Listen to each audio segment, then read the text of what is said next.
전 세계가 지금 의도치 않게 혼돈의 시간, 혼란의 시간을 보내고 있습니다. 필리핀에서는 연일 로드리고 두테르테 대통령의 퇴진을 요구하면서 아주 과격한 반정부 시위를 시민들이 연일 벌이고 있습니다. 이유가 무엇일까요? 공포 정치를 한 탓입니다. 대통령이 대국민 연설을 하면서 국민들에게 이렇게 얘기를 했습니다. 방역 당국의 통제를 따르지 않으면 사살하겠습니다. 누구든지 혼돈을 야기시키면 땅에 묻어버리겠습니다. 여러분, 이게 조폭도 아니고 이게 대통령이 할 말은 아닌 것 같아요. 국민들이 얼마나 이 대통령의 대국민 담화 연설을 듣고 불안에 떨며 힘들어 했겠습니까? 실제로 지난 4월에 한 남성이 코로나 검사를 거부하다가 경찰관에게 사살되었습니다. 지난 6월에는 생계에 어려움을 겪던 어부가 명령을 어기고 바닷가에 나가서 고기를 잡다가 역시 사살되기도 했습니다. 이 극단적인 공권력이 만들어낸 결과물, 공권력의 횡포라고 우리는 볼 수가 있습니다. 참 안타깝습니다. 상황은 매우 다르지만 우리나라에서도 요즘 언론에서 공권력이라는 단어가 오르내리고 있는 것을 보게 됩니다. 지난 주간에 서울 모교회를 중심으로 코로나 바이러스가 급격하게 재확산되었다는 것을 여러분들은 알 것입니다. 사실 복음을 잃어버린 교회는 교회라고 부르기에도 부끄러운 거예요. 교회가 아닌 거죠. 편향된 정치 집단인 거죠. 이에 대해서 대통령이 이런 말을 했어요. 공권력은 살아있다. 법적으로 단호하게 그리고 엄중하게 대처하라. 또 도지사도 공권력, 살아있는 공권력을 보여주겠다라고 엄포를 놓았던 것 같습니다. 일부 교회에서는 이 상황을 종교 탄압이라고 외치면서 예배를 강행했고 또 공권력과 충돌을 빚어가고 있는 상황을 우리는 보게 됩니다. 엊그제 한교총 기독교 지도자가 대통령과 간담회를 하면서 대통령 면전에서 종교의 자유를 공권력으로 너무 쉽게 제한하는 것이 아니냐 이런 얘기를 해서 분위기를 냉랭하게 만들었던 것도 우리는 보았습니다. 또한 지금 대한의사협회가 공권력의 부당한 폭거를 주장하면서 무기한 총파업을 하겠다고 벼르고 또 예고를 하고 있습니다. 물론 국민들이 여러분 다양한 시각으로 이 상황들을 바라보고 공권력에 대해서 생각을 하겠죠. 여러분, 공권력이 무엇이길래 국가는 공권력을 사용해서 문제를 풀고 질서를 바로잡으려고 하는 걸까요? 공권력이 무엇이길래 국민들은 때때로 국가의 공권력을 거부하며 반감을 갖기도 하고 때로는 그대로 공권력을 수용하며 받아들이고 있는 걸까요? 여러분은 어떻게 생각하십니까? 이 공권력이 좋은 것인가요? 나쁜 것인가요? 우리 그리스도인들과 교회는 국가의 공권력 앞에서 어떠한 태도를 취하고 어떻게 수용하고 받아들여야 될까요? 오늘 말씀을 통해서 같이 여러분들과 나눠보고 싶은 핵심 내용이기도 합니다. 1절 말씀을 우리 같이 한번 읽어보겠습니다. 각 사람은 위에 있는 권세들에게 복종하라. 권세는 하나님으로부터 나지 않음이 없으니 모든 권세는 다 하나님께서 정하신 바라. 성경에 기록된 말씀 가운데 굉장히 정치적인 내용이 담긴 말씀 중에 하나입니다. 사실 많은 목사님들이 오늘 말씀을 설교하면서 자기 구미에 맞게 이 말씀을 정치 편향에 따라 오용하고 남용했던, 또 지금도 그렇게 하고 있을, 저도 주의를 기울이지 않으면 그렇게 할 수 있으리라는 생각을 하는데 참 주의를 기울여야 되는 말씀입니다. 코에 걸면 코걸이, 귀에 걸면 귀걸이가 되는 말씀이 바로 오늘 말씀이에요. 그래서 실수하지 않기 위해서 우리는 좀 더 오늘 말씀의 배경이 무엇인가, 어떤 배경에서 이런 말씀이 유출되었는가를 알아볼 필요가 있습니다. 바울 사도가 로마서 12장에서 구원받은 그리스도인들의 삶의 모습이 어떠해야 되는가에 대해서 계속 말해주고 있습니다. 그러면서 강조했던 말씀이 12장 마지막 절에 있는 악에게 지지 말고 선으로 악을 이기라. 악에게 지지 말고 선으로 악을 이기라는 말씀이었습니다. 여러분, 모든 사람인들이 악을 버리고 선하면 얼마나 좋을까요? 악함이 없이 선한 마음을 가지고 이 땅을 살아가면 얼마나 좋겠습니까? 법이 필요 없겠죠. 법 없이도 살 수 없는 세상, 그런 세상은 지도자도 필요 없어요. 법을 집행할 공권력도 필요 없습니다. 여러분, 하나님 나라가 그렇죠. 그런데 세상 나라는 그렇지 않습니다. 첫사람 아담이 죄를 범한 이후로 이 땅에 악함이 도처에 서려 있게 되었습니다. 범죄로 인해서 온 인류가 타락하게 된 것이죠. 그래서 사람의 마음 속에도 악이 있고, 인간관계 속에도 악이 있고, 사회 구조 속에도 악이 있고, 하나님을 믿는다는 사람들이 모인 이 교회 공동체 안에도 악이 있는 것을 우리는 보게 됩니다. 그런데 하나님은 세상에 살면서 악에게 지지 말고 선으로 악을 이기라고 각 사람들에게는 마음속에 양심이란 걸 주셨어요. 그래서 우리는 양심을 따라서 선을 행합니다. 그리고 세상에는 국가라는 제도를 허락하셨어요.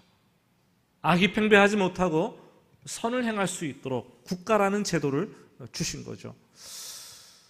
국가는 그렇게 따지면 세상에서 악을 제거하고 선을 이루라고 하나님께서 주신 도구이며, 그것을 실행하도록 하나님께서는 이 국가의 손에 공권력이라는 것을 들려주셨다는 거죠.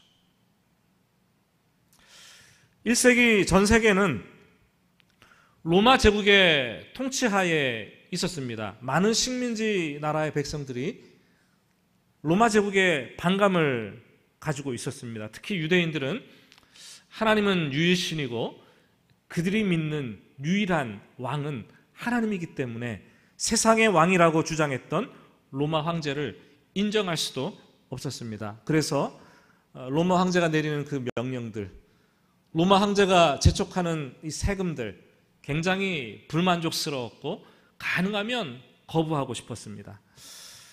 세상 권세를 부정한 것이죠. 특히 유대에는 열심당원, 젤롯이라고 부르는 이 열심당원이들이 도처에 존재했습니다. 이 사람들은 로마 제국의 반기를 들고 끊임없이 걸기를 했습니다. 그들 중 일부는 단검을 가슴에 이렇게 품고 다녔어요. 단검을 품고 다니다가 로마 공관에 침입해서 연회가 있는 날이면 공관요원에게, 중요한 관리에게 접근을 해서 이 단검으로 살해를 하고 그 자리를 유유히 빠져나갔습니다. 이 사람들을 가리켜서 시카리오라고 불렀어요. 시카리라는 말은 단검이라는 뜻이고, 시카리오는 단검을 품은 자, 곧 암살자라는 말이죠. 우리가 아는 예수님의 12제자 중에도 시몬이라는 사람이 바로 열심당원 젤롯이었습니다.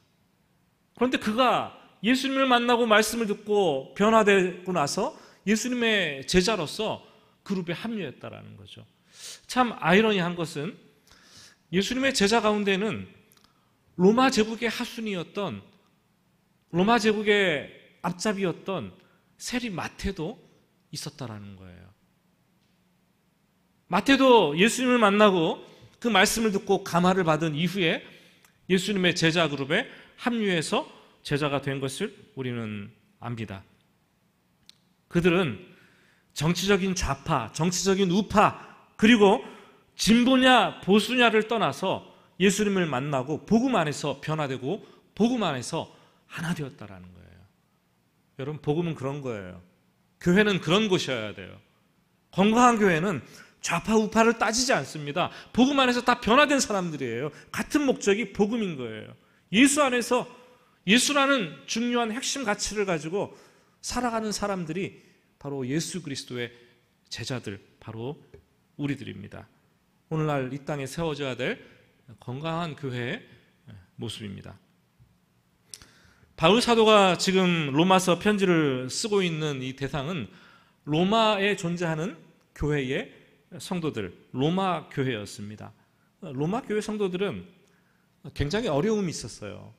그 1세기 초기에 잔인한 폭군 네로 황제가 로마를 다스리고 있었고, 그 로마 교회 성도들은 로마 제국이라는 세상 나라에 속해 있었고, 동시에 하나님 나라의 백성으로서 이 땅에서 살아가고 있었습니다.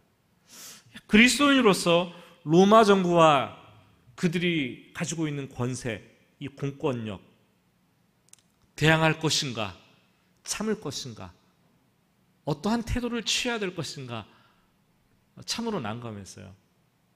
그때 바울은 로마서를 쓰면서 13장에서 대답을 하고 있습니다. 바울이 말하는 골자는 우리가 오늘 말씀에서 본 것처럼 단 하나입니다. 각 사람은 위에 있는 권세들에게 복종하라. 영어 성경은 위에 있는 권세를 governmental authority, 그러니까 정부의 권세, 좀 더 쉽게 말하면 공권력이라고 말할 수 있습니다. 이 권세로 쓰인 헬라어 단어는 엑수시아라는 단어인데, 에크, 뭐뭐로부터라는 전치사하고 우시아, 본질이라는 뜻의 단어가 합쳐져서 엑수시아라는 말이 되었어요. 그러니까 권세라는 말을 풀어서 설명하면은 본질로부터 흘러나온 것이라고 설명을 할 수 있죠. 권세는 본질에서부터 나온다고 얘기를 합니다. 권세는 직책에서부터 나오는 게 아니에요. 권세는 연륜에서부터 나오지 않습니다. 권세는 학력이 좋다고 해서 나오는 게 아니에요. 권세는 부의 많고 적음에 달려 있는 것이 아닙니다. 권세는 오직 본질에서부터 나온다는 거예요. 그럼 이 본질이 무엇이냐? 오늘 성경 말씀은 바로 본질, 권세의 원천이 하나님이다 라고 말씀을 하죠. 누구에게든지 하나님이 권세를 허락하셨다면 그 권세는 하나님이 주셨다라는 거예요. 만일 권세 잡은 자들, 위에 있는 자들에게 복종하지 않으면 권세를 주신 하나님을 무시하고 멸시하는 것이기 때문에 권세자들에게 복종해야 된다라고 바울은 얘기를 합니다. 정확히 말하면 공권력을 존중하고 복종해야 될 이유는 권세를 주신 분이 바로 하나님이시기 때문에.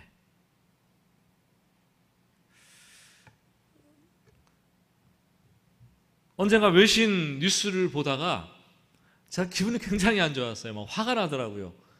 한국의 역대 대통령을 이름을 쫙 거론을 하면서 이런 얘기를 했어요. 한국의 대통령은 임기를 마치고 나면 감옥에 들어가는 경향이 있다.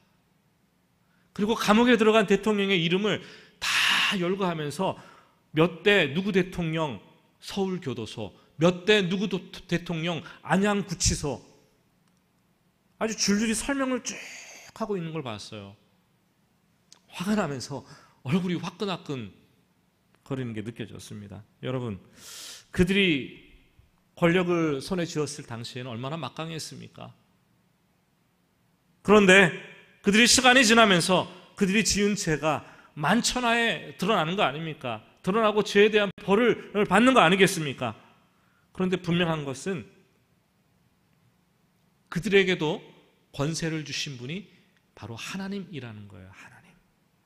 세상 권세는 하나님께서 다 주셨다라는 거예요. 심지어 북한에서 대를 이어서 세습하며 권력자로 행세하는 우리 김씨 그 부자 일가족들, 이 권력도 하나님께서 주신 것입니다.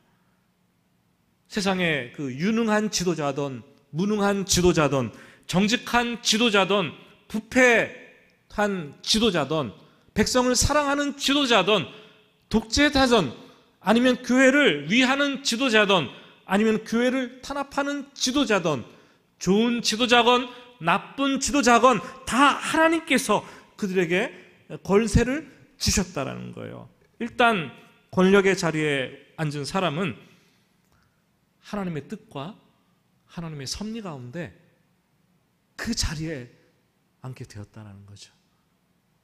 여러분 인정하십니까? 성경은 바울은 그렇게 오늘 얘기를 하고 있습니다. 그들에게 권력을 주신 이유는 세상에서 악에게 지지 말고 선으로 악을 이기라고, 선을 실행하라고 하나님께서 그들에게 권력을 주시고 위정자로 삼으셨습니다. 선을 실현하고 악을 억제하고 악을 통제하고 때로는 악을 징계하라고 하나님께서 그들을 세우셨습니다. 그리고 하나님은 언제든지 그들을 세우기도 하시고 패하기도 하십니다. 세상에서 권력을 거두어 가시는 분도 하나님이시고 권력을 패하시는 분도 하나님이시라는 거죠. 하나님이 허락하지 않으면 누구도 권력을 잡을 수 없고 권력을 유지할 수 없고 또 물러나지 하나님께서 허락하지 않으면 그 자리에 계속 있을 수도 없습니다. 참새 한 마리도 땅에 떨어지는 것을 하나님께서 다 아시고 하나님의 섭리 가운데 일어나는 일인데 하물며 각 나라의 위정자들이겠습니까, 여러분? 엊그제 일본 아베 신조 총리가 사임을 선포했습니다. 너무나 갑작스럽죠. 지병으로 사임을 선포했는데 뜻밖의 일이었습니다. 그리고 지금 미국에서 미국 대통령이 얼마 안 있으면은 선거를 하게 되는데, 선거가 얼마 남지 않았는데 재선을 하게 될지 아니면 낙선을 하게 될지 그거는 모를 일이에요.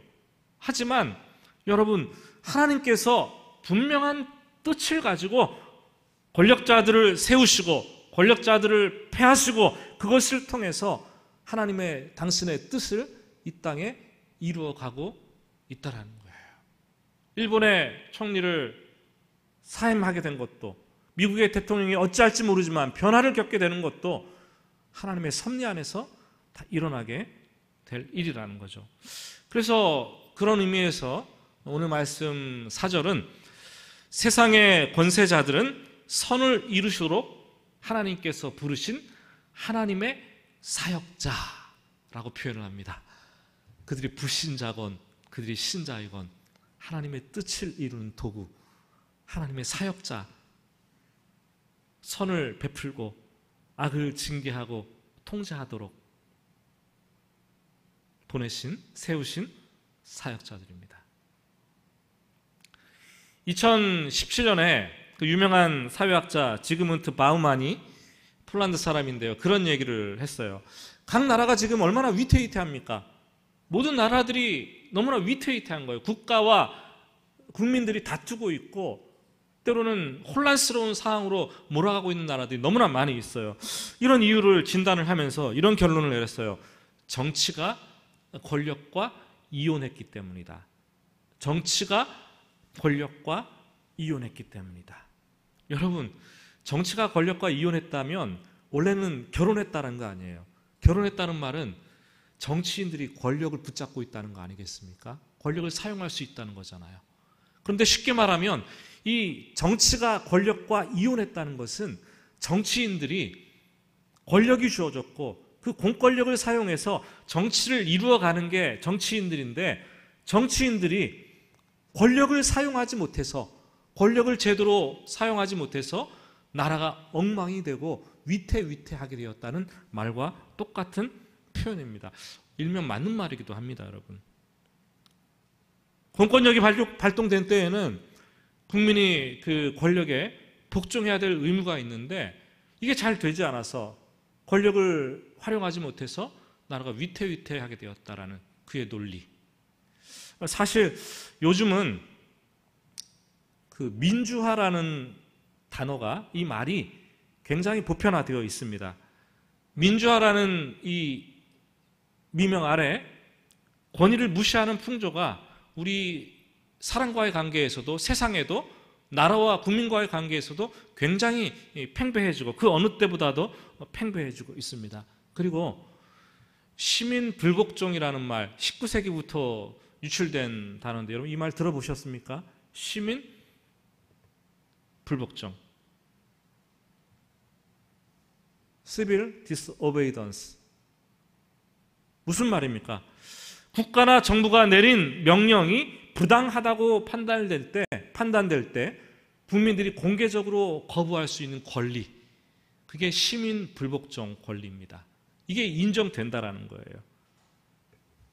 종종 우리 사회에서도 이런 말이 들립니다. 그러나 시민 불복종을 이루어내기 위해서는 위험을 따르지만 더 나은 미래를 위해서 위험을 무릅쓰고 행동해야 된다라고 얘기를 합니다. 때로는 민주화나 시민 불복종이 맞는 말이지만 때로는 항상 맞는 것은 아닌 것 같아요. 상황에 따라서 판단 기준이 필요하고 상황 논리에 편승할 수 있기 때문에 해야 되느냐 말아야 되느냐 참 어려운 문제죠. 그렇다면 우리는 생각을 해봐야 됩니다. 교회는 그럼 국가의 권세와 공권력에 대해서 어떻게 대응하고 어떤 태도를 가지고 있어야 되는가? 복음주의 신학자였던 존 스타트 목사님이 국가와 교회와의 관계를 4가지로 정리했습니다. 첫째, 국가가 교회 위에서 통치하며 전적으로 지배하는 관계. 국가가 교회의 재산권도 가지고 교회의 인사권도 가지면서 국가가 하라는 대로 교회가 순응해야 된다. 이런 관계가 있다는 거예요. 이렇게 되면은 교회는 국가를 위한 하나의 어떤 수단이나 도구로 전락하게 되는 거죠. 두 번째 관계입니다. 교회가 거꾸로 국가 위에 있어서 국가를 지배해야 된다라는 견해입니다. 여러분 중세시대가 그랬죠. 때로 교황이 황제 위에 서서 무릎 꿇기도 하고 국가를 왕을 세우기도 하고 좌지우지했던 때가 있었습니다. 셋째, 이 교회와 국가가 적대적인 관계에 있을 수가 있습니다. 교회가 국가의 지도자에 대해서 거부하고 정책에 대해서 반대하고 종교 탄압에 대해서 맞서 싸울 때 국가와 교회는 서로 팽팽하게 적대적인 관계를 형성할 수가 있습니다. 존 스타트 목사님은 마지막 4번째 얘기를 하십니다. 교회가 국가가 서로 존중하면서 공존하는 관계가 되어야 된다라고 그분은 주장을 합니다. 맞습니다. 하나님으로부터 부름받은 영역이 이 국가와 교회는 서로 완전히 다른 거예요. 서로 인정을 해야 되는 거예요. 그래서 그리스도인들은 국가에 대한 의무를 지키고 납세에 대한 의무를 지키고 위정자를 위해서 기도하고 위정자에게 존중하고 공권력에 복종해야 될 의무가 있는 거예요. 또한 국가는 권세자들은 그 사람들이 권세를 잡은 자들이 불신자든 신자들이든 교회의 자유를 인정하고 하나님의 주권 안에서 악을 통제하고 억제하고 선을 이루기 위해서 노력을 해야 된다는 거죠. 이것이 교회와 국가와의 아름다운 공존관계의 모습입니다. 기독교 역사를 보면은 이런 관계가 계속해서 막 바뀌어지는 것을 보게 됩니다.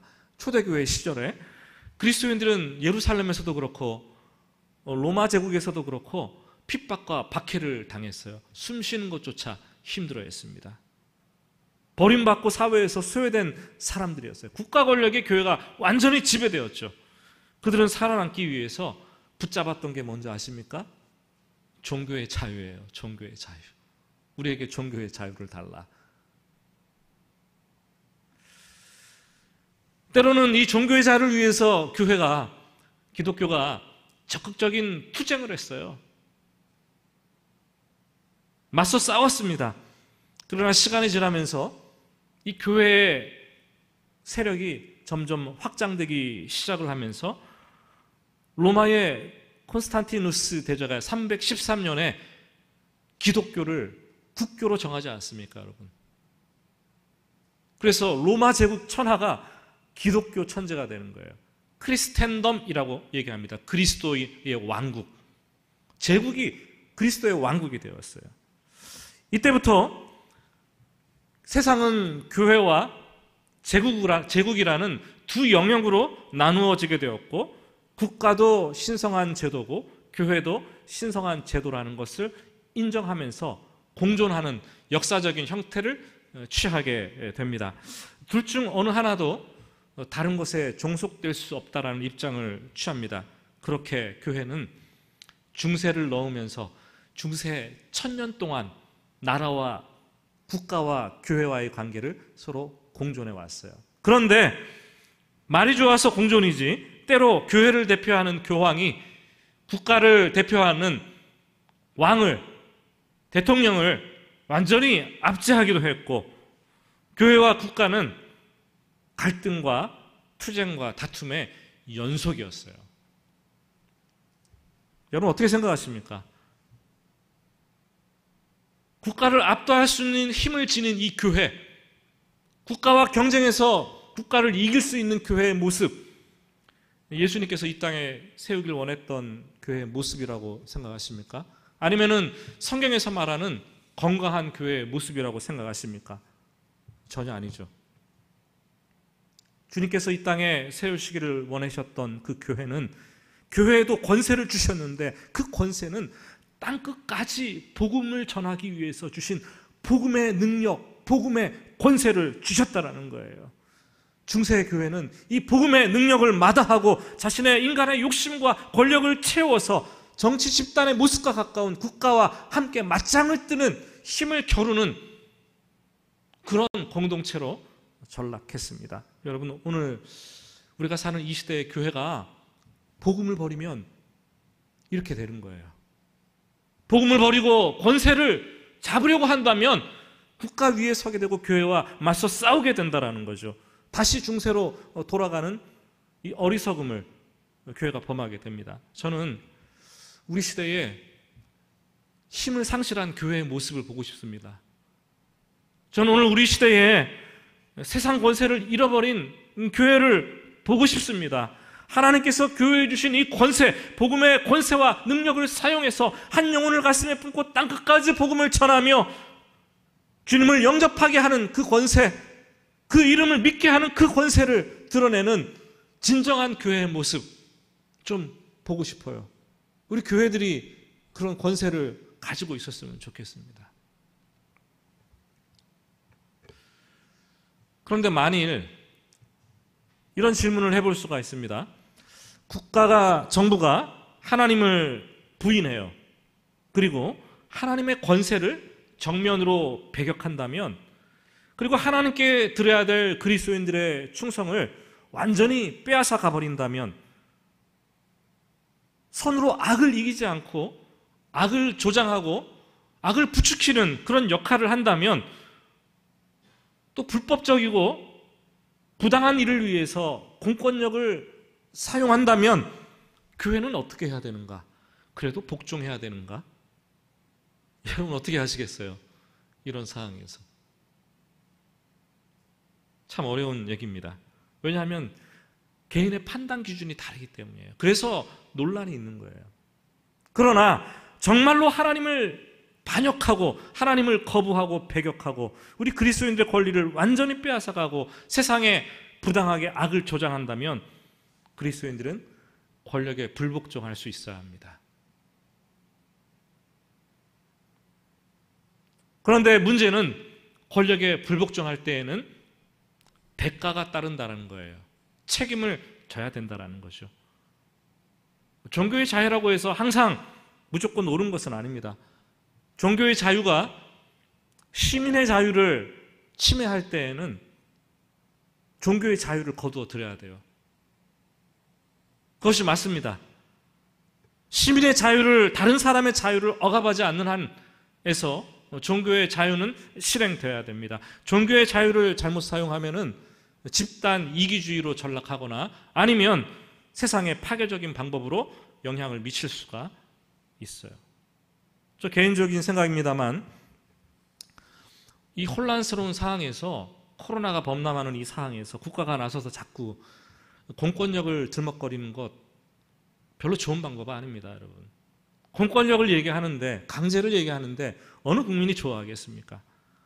또한 교회가 국민들의 건강을 위협하면서까지 종교의 자유를 운운하는 것도 썩 좋은 일이 아닙니다. 종교의 자유는 헌법에서 명시한 것이지 하나님께서 주신 계명이 아닙니다.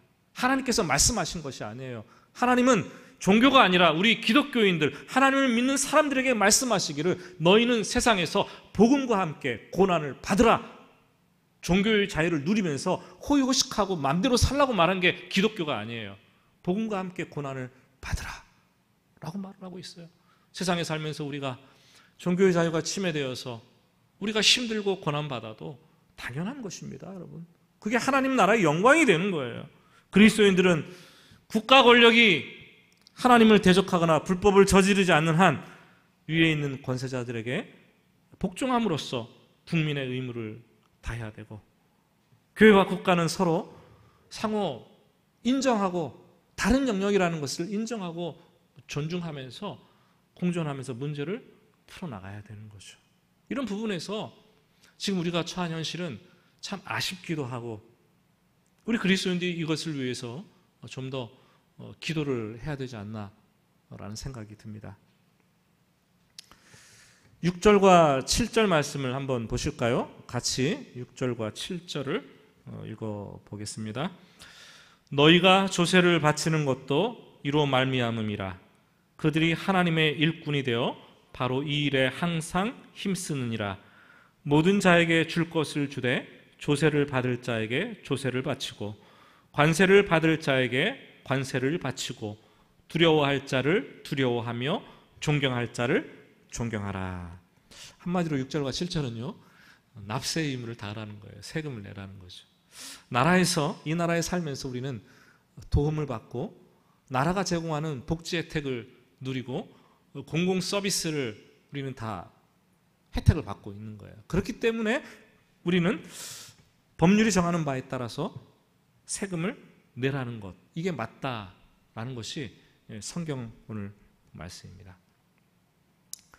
마태복음 17장을 보면은 어느 날 성전세를 징수하는 그 성전세 징수원이 베드로에게 와서 묻습니다.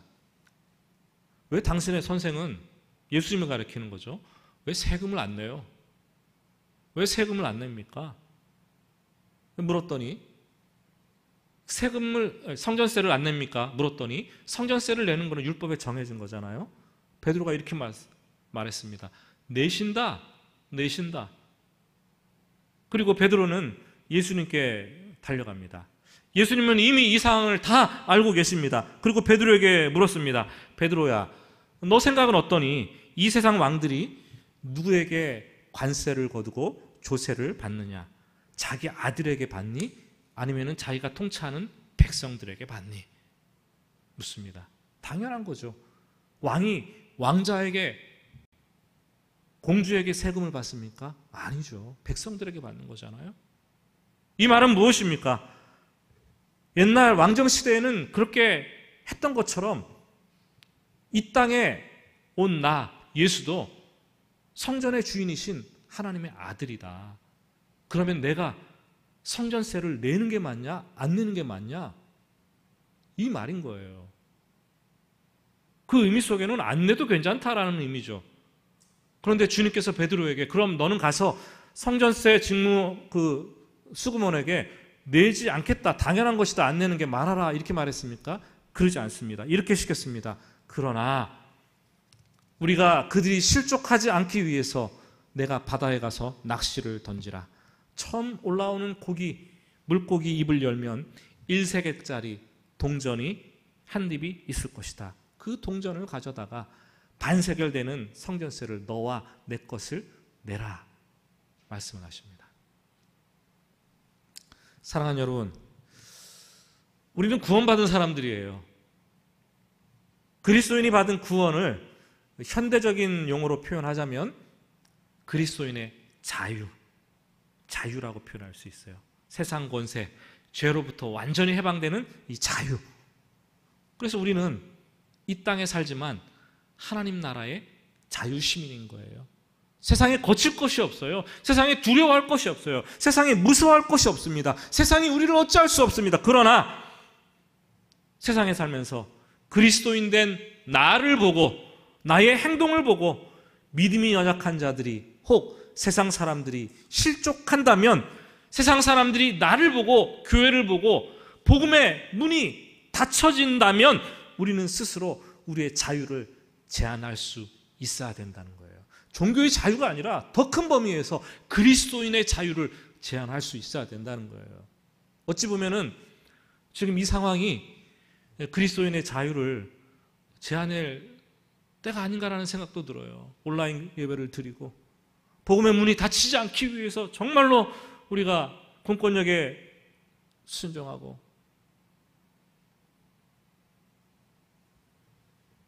기독교가 말하는 종교의 자유, 그리스도인이 이 땅에서 누리는 자유, 복음의 문이 닫히지 않고 나로 인해서 세상이 실족하지 않도록 해야 될 책임이 있다는 거예요. 말씀을 맺습니다. 지난 반년 동안 우리나라는, 전 세계는 코로나 바이러스 때문에 무척 큰 피해를 입었어요. 적지 않은 사망자가 생겨나고 있고, 직장을 잃은 사람들이 속속들이 늘어나면서 가정경제와 나라경제가 피폐해지고 있고, 사무실 근무가 제한되고 아이들은 학교도 가지 못하고, 그리고 외출도 자유롭게 할 수 없고, 마치 숨을 쉴 수 없는 듯한 이 상황이 우리는 계속되고 있는 것을 봅니다.